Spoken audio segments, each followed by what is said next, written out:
يا ده الحرامي يا تعال وروني. تعال. يا نهار اسود، ده حرامي حرامي. ايوه اثبت عندك يا حرامي.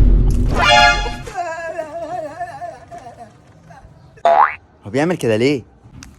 مش عارف يا بابا، اشتري يا عم وخلصنا. هات السلاح. خد يا بابا. تعال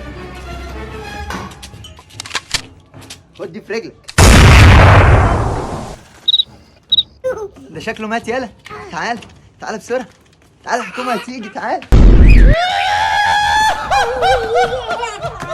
لما يطلع عليك حرامي وتضحك عليه. الله، انا جبت العربية هلعب بيها اهو. اطلع بقى ايه، اقعد على السطح. هربت من الراجل المتخلف. راجل عبيط لابس جلابيه رايح جاي عمال يزعق وخلاص. اقعد بقى على السطح هلعب بيها.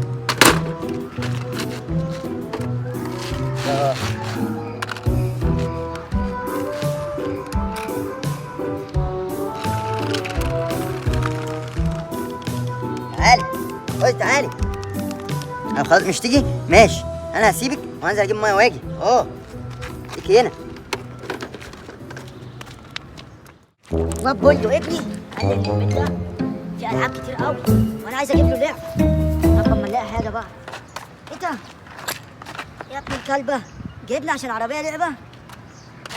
الله، ده بالريموت، ده انا بحبها قوي اللعبه دي. امشي، هي باين عايزه حجاره، انا انزل اجيب لها حجاره بسرعه. سامع صوت من تحت. يا نهار اسود، حرامي وياخد العربيه بتاعتي. اثبت مكانك. ابن العبيط ده. تلالك يا حرامي. لا ما تقتلنيش، خد لعبك وامشي خلاص، انا مش جاي هنا تاني. تسرقني انا؟ ادي عبيط ياض، تسرقني انا؟ طب على التلاله اقتلك.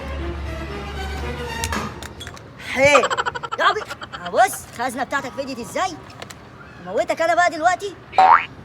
خلاص يا عم وربنا انا اسف. لا يا عم ما تاذينيش اهو خلاص والله خلاص. خلاص ياد مش هموتك، بس هاخد اللعب وهمشي. يا عم اقول لك ايه، الشقه اللي تحت ابويا لسه واخد 1,000,000 جنيه مكافاه من الشغل وسايبهم تحت السرير ونايم. اسرقهم.